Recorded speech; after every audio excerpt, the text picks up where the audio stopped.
This story follows a typical transmigration plot, where a game developer is reincarnated as the villain character in the very game he created with his own hands. But before diving into the thick of it, let's get a bit of background on the game and the unfortunate developer whose fate is about to take a twisted turn. It's the middle of the night, and Kim Woo-jin has finally fixed the bug that had been bugging the hell out of him for weeks.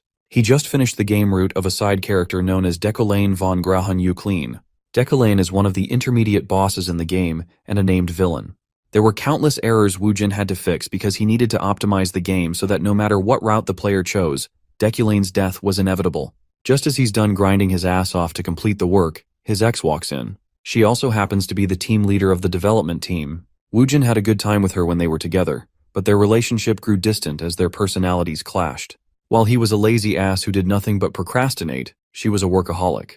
She was so ambitious that it even helped him become a better person. However, their relationship still ended in a breakup, and he ultimately couldn't change despite her efforts. 6 months later, he heard she had someone new by her side. Anyhow, as she notices him working on Deculane, she casually drops a bomb that Deculane's character design was based on Woo-jin himself.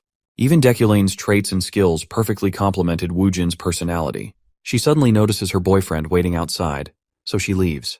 It's almost 2 a.m., and Woo-jin is still testing Deculane over and over to make sure everything is perfect. Woo-jin doesn't like the fact that Deculane is supposed to resemble him. See, when Deculane was a child, he was called a magical genius and put on a pedestal.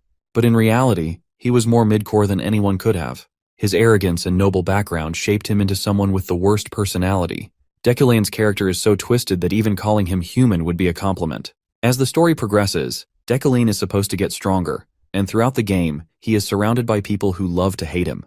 Woo-jin decides to add another personality trait, something special and distinct only to Deculane. Given that this villain takes after him, he adds an attribute called comprehension. Not only that, Woo-jin sneaks in a few of his favorite attributes: wealth, Midas touch, sharp eyesight, and iron will. After stuffing him with all these goodies, Woo-jin realizes he might have gone overboard. He quickly decides to revert Deculane back to how he was originally supposed to be, because the last thing he wants is another bug popping up right before the release date. But just as he's about to fix it, he gets a text message from someone telling him to look outside.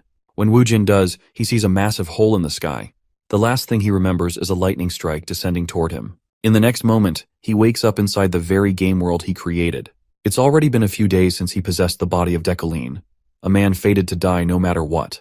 That's when Deculane's sister suddenly barges in and berates him for slacking off instead of fulfilling his duties as a distinguished professor. She's annoyed that he's cooped up in his room over a damn woman. After dumping a pile of documents that Deculane is supposed to process, she leaves in a grumpy mood, not before warning him to get his act together. She won't stand for him shaming the household's name. At first, Woo-jin thought this was just a twisted dream, but as days passed, the realistic sensation of life forced him to accept the harsh reality. He still doesn't know if this is some kind of afterlife since he did die from that lightning strike.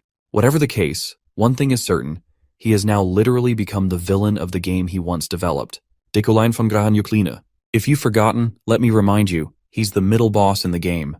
No matter which route you take, he is the root of all problems and the ultimate enemy of everyone. He is responsible for causing pain to countless characters. Another thing Woo-jin is concerned about is that he has no clue which part of the story he's currently in.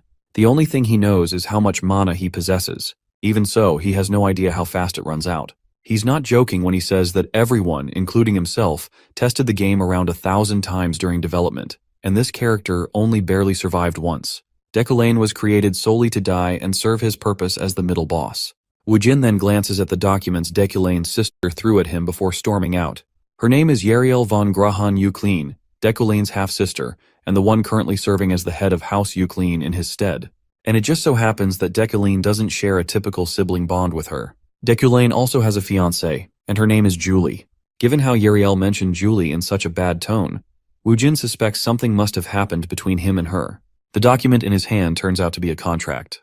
Apparently, he has already signed himself up as Professor Deculane at the Impartial University, responsible for teaching basic magic and mana mindset. Looks like he has no choice but to attend the lectures he's supposed to deliver. While he has zero experience teaching, this opportunity also allows him to step outside and gather intel on the current circumstances of this world. A system notification pops up, blinking in front of him. It shows that his primary survival goal is to become necessary to the game. For the side quest, he is supposed to deliver a lecture in university. If he completes the quest, he'll be granted 0.5 store currency. He recalls how there are routes where Dekulane dies because of Uriel's actions. To avoid that, he gets up to fulfill his current mission. Not to mention, that store currency will be crucial for his survival. Though he's not quite sure which topic he's supposed to deliver a lecture on, he figures he doesn't have to worry about it.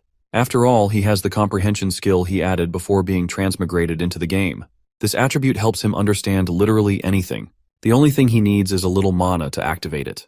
As he prepares and changes into something more formal, he notices how drastically different this place is from where he used to live. Yet, at the same time, he moves through everything effortlessly, as if he had lived his entire life as Dekulane. Under normal circumstances, he would have felt out of place wearing clothes like these, but now they feel elegant and bring him comfort. And it's all thanks to one of Dekulane's attributes: intimidation, dignity, and aesthetic sense. It's as if Dekulane is allowing him to completely take over this body. Woojin doesn't even feel the urge to say anything that would be considered rude. The formality that Kim Woojin once found rigid now feels natural. Although his main purpose is to gather information, this walk toward his first lecture feels completely normal, as if he's always belonged here. He can absolutely feel himself fulfilling the role of a noble, one of the superior members of the aristocracy. It's a stark contrast to the life he originally had. Kim Woojin was a nobody from South Korea, with fairly average looks, a lazy, supposedly pathetic guy who was even dumped by a girl. But now, as Dekulane, he wants to embody the role of a noble properly. As he proceeds to enter his car, he recalls that he has never been in such a luxurious vehicle before. Speaking of nice cars, he remembers his ex's boyfriend, who also had one just to flex. Suddenly, he notices a young boy sitting in the adjacent seat. When the boy realizes Dekulane is there, he frantically greets the professor and proceeds to hand over some documents. Seeing this, Dekulane entertains the possibility that this person is perhaps his assistant, or maybe even his secretary. Dekulane questions him about his identity, which causes the boy to get a little startled, especially since he has already been serving Dekulane for 3 years. Dekulane soon realizes that the document he assumed was lecture material is actually just a script for him to read. It contains all the information needed for the lecture, down to every detail. He isn't surprised, though. Given Dekulane's nature, there was no way he would have been capable of preparing material himself, considering how prideful and untalented he is. Which means this boy has done all the work. So, Woojin feels more than obliged to use a few words of appreciation. The boy is startled upon receiving a compliment. Even the driver is bewildered to hear his master saying something nice for once. Woojin also feels the recoil of this body after offering praise. It's a literal physical reaction. He actually feels sick after complimenting someone, which only makes Woojin question just how terrible of a person this guy Dekulane really is. He felt this same sickening sensation when leaving the manor earlier. It seems that Dekulane's consciousness is trying to invade his own. After their short journey, they finally arrive at the Imperial University, a place bustling with life. Now that he's here, his next task is to find the area mentioned in the documents, Roteo Hall. Once we arrive at the designated place, we see that the students have already taken their seats. And surprisingly, they seem eager to attend Professor Dekulane's lecture. Rumor has it that Dekulane is a master of spell interpretation, a talent that once earned him the title of child prodigy at a young age. Once our guy finally graces the class with his presence, he calls for their attention, introducing himself as Dekulane von Grahan Uklein. He is here to lead this class as the head professor of the university's magic tower. With the formalities out of the way, he begins the lecture. The female students are absolutely smitten by how handsome and imposing Dekulane is. But one particular female student does not share the same sentiment. As far as she is concerned, Dekulane is an enemy of her father, nothing more than a piece of trash in her eyes.